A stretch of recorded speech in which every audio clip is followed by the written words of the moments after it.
Hola de nuevo, este es el segundo vídeo con las novedades de las reglas 2019-2020.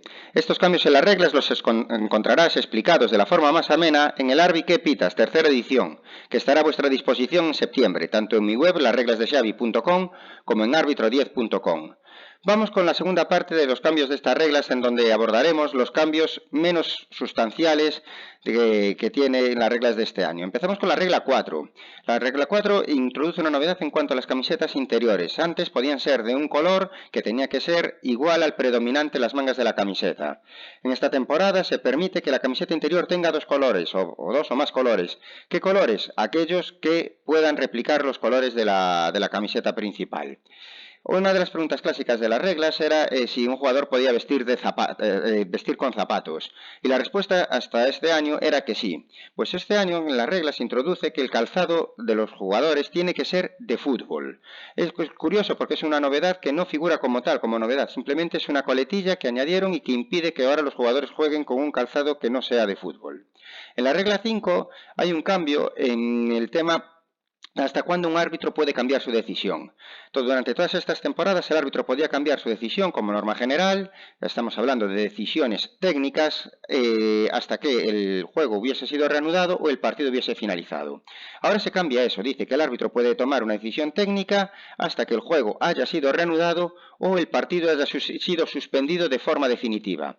Cuando el partido ha terminado, ¿puede el árbitro cambiar su decisión? Sí, en las mismas condiciones que hasta ahora lo hacía en el descanso, siempre y cuando no hubiese abandonado el terreno de juego.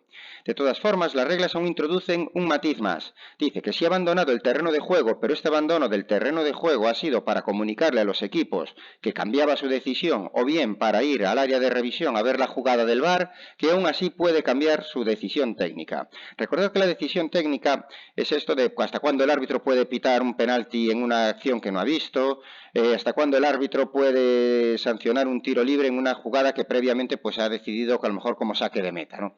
La decisión disciplinaria tiene un periodo de tiempo aún mayor para poder cambiarla, y las reglas ahora especifican cuál es ese periodo de tiempo. El periodo de tiempo es ilimitado, siempre y cuando esa decisión disciplinaria no se hubiese sido tomada en su momento por un fallo de comunicación. ¿Qué es un fallo de comunicación? Pues por ejemplo, el árbitro asistente levanta la bandera porque le han insultado. El árbitro no ve esa bandera levantada en el momento y pasan 2-3 minutos. ¿Puede el árbitro expulsar al jugador? Sí, porque no tomó la decisión de expulsarlo en su momento por un fallo de comunicación con el árbitro asistente. En esta regla 5 se introduce también un matiz sobre los jugadores lesionados. Como sabéis, hay varias excepciones en las que un jugador lesionado no tiene que abandonar el terreno de juego después de ser tratado. Se nos ocurren pues un choque entre dos jugadores del mismo equipo, el portero, el jugador que choca con el portero, etc. Este año hay un nuevo caso, que es que un jugador lesionado en el penalti, si es él el que va a tirarlo, puede tirarlo, es decir, no tiene que salir del terreno de juego el jugador que va a ejecutar el penalti. La regla 7 vuelve a introducir otro nuevo matiz en el tema de las pausas. Ya sabéis que uno de los motivos por los que el árbitro tiene que añadir tiempo en el terreno de juego hasta esta temporada eran las pausas para beber, que podían durar hasta un minuto. Ahora, las pausas para beber se introducen en una cosa que le llaman los motivos médicos. Los motivos médicos son de dos tipos desde esta temporada. Están las pausas de rehidratación, que podían ser las sustitutas de esas pausas para beber, que pueden durar como máximo un minuto, pero se añaden las pausas de refresco. Esas pueden durar entre 90 segundos y 3 minutos que el árbitro debe añadir después. La regla 12 era una cosa que tiene sentido común, pero que era expresamente, ya consta en las reglas, que si un jugador se saca la camiseta, trepa las vallas periféricas, se cubre la cara con máscara o similar en la celebración de un gol y ese gol es anulado, en la tarjeta la lleva igual, por una conducta antideportiva. Más matices de las reglas. En la regla 13, una pensada en la comodidad de los árbitros. Sabéis que hasta esta temporada el árbitro tenía que tener el brazo levantado en un indirecto hasta que el balón salga del terreno de juego o bien hasta que la tocase un segundo jugador, es decir, hasta que el gol en portería adversaria pasase a no ser válido. Este año se añade un nuevo supuesto. El árbitro puede bajar el brazo en el tiro libre indirecto si ve que ya no es posible conseguir un gol. Pues imaginaos un saque de un tiro libre indirecto que vaya en horizontal en vez de hacia la portería adversaria. Pues podría bajar antes el brazo antes de que lo tocase un segundo jugador. En la regla 14, un supuesto que tiene también su lógica. Decíamos que siempre, por tradición, que una vez que el árbitro daba la señal de lanzar el penalti tenía que lanzarse sí o sí. Después el árbitro toma su decisión según la famosa tabla del penalti, si ejecutor infringe, si atacante infringe, si guardameta defensor infringe, etc. Ahora las reglas añaden que el árbitro puede detener la ejecución del penalti una vez dada la señal. ¿Cuándo? Si el jugador que lanza el penalti no lo ejecute inmediatamente. El árbitro puede parar, tomar las decisiones disciplinarias y después volver a reanudar con el mismo procedimiento. ¿Qué se nos ocurre en esta jugada? Pues por ejemplo el árbitro da la señal para lanzar un penalti. 3 jugadores se pegan. El ejecutor no lanza el penalti en ese momento. Puede parar, expulsar a los 3 jugadores y después volver con el procedimiento de lanzamiento. O que el ejecutor pues se demora 30-40 segundos en lanzar el penalti. O 20 segundos, no especifica tiempo obviamente las reglas. El árbitro puede parar, amonestarle por perder tiempo y después reanudar con el procedimiento habitual del penalti. Una de las cosas más curiosas de las nuevas reglas es la regla 14, que dice que para que el árbitro dé la señal para lanzar el penalti, las porterías y las redes tienen que estar inmóviles y que además el portero no puede estarles tocando.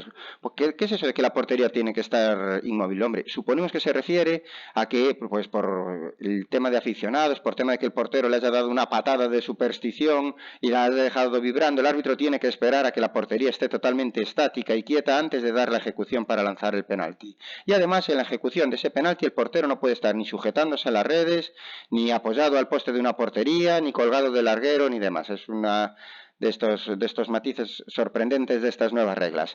La regla 15 incluye un cambio de concepto. Antes los adversarios tenían que estar a 2 metros del ejecutor. ¿Y qué pasaba si el ejecutor sacaba 1 metro más atrás de la línea de banda? Pues en teoría ese adversario podía estar a 1 metro de la línea de banda, ¿no? 1 metro más 1 metro, 2 metros. Ahora introduce el matiz de que los adversarios tienen que estar a 2 metros del punto de la línea de la banda por la que tiene que realizarse el saque, no a 2 metros del ejecutor. Y en respecto al procedimiento VAR, este año el gran cambio que hay al menos en el texto es que si el asistente retrasa su decisión porque ve que hay una inminente ocasión de gol, es decir, el asistente ve fuera de juego y ve que hay una inminente ocasión de gol, el asistente, como bien sabéis, mantiene la bandera abajo y toma la decisión al final para no paralizar la jugada y que después no pueda ser revisable el posible gol, ¿no? Entonces, el asistente mantiene la bandera abajo y antes se decía que el asistente después tiene que tomar la decisión, es decir, indicarle a todo el mundo que para él era fuera de juego.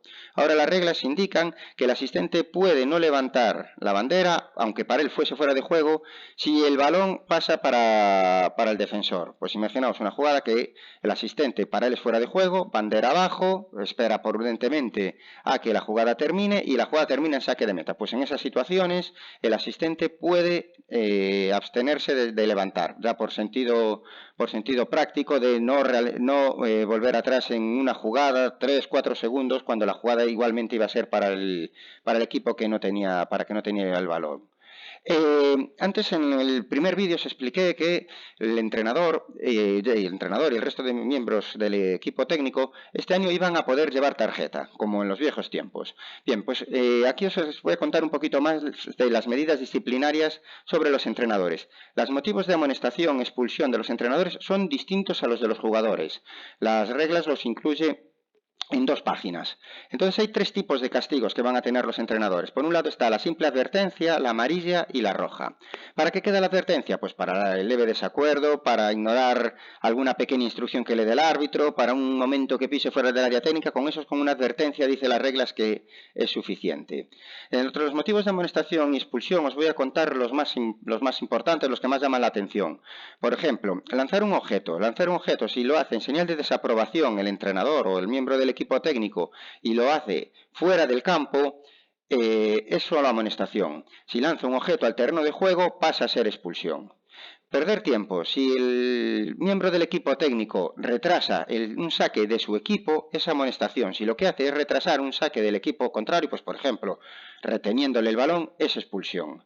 Cuando se abandona el área técnica, pues puede ser salir ocasionalmente del área técnica, decíamos que era una simple advertencia. Si no respeta el área técnica de forma obvia, dicen las reglas, es amonestación. Si sale del área técnica para desaprobar o para entrar en el área técnica del rival, con confrontación es expulsión. En cambio, si por ejemplo entra en el área técnica del equipo rival sin confrontación, sin ánimo de buscar el enfrentamiento, eso es la amonestación. Yo creo que son los motivos así en este cuadro que están, que son los más chocantes, por eso de que perder tiempo puede ser amarilla para un entrenador o puede ser expulsión, según por ejemplo retrasa el saque a su equipo o se lo saque al equipo adversario. Y después ya para terminar, los cambios que yo llamo para frikis, en la traducción de las reglas, por ejemplo, este año se añaden cosas, ¿no? Se añaden cosas y otros cambios, otros términos incluso también se cambian en inglés. El penalti pasa a ser penal, la regla 14 pasa a ser el penal en vez del penalti. Los tradicionales sustitutos, que siempre solo los árbitros hablábamos de sustitutos, pasan a ser suplentes. El balón ya no va a estar en fuera de juego, sino que la regla 9 habla del balón no en juego, e incluso la propia regla, la traducción de la propia regla 9 pasa a ser simplemente balón en juego, no tradicionalmente como era balón en juego o fuera de juego. El juego brusco grave pasa a ser juego brusco y grave, y en muchas partes del reglamento aclara que se refiere a faltas de extrema dureza. El error claro y manifiesto, esto también afecta a la traducción original del inglés, es error claro, obvio y manifiesto, y en la edición española lo que son las comprobaciones del VAR pasan a ser chequeos del VAR. El árbitro ya no comprueba, sino que chequea.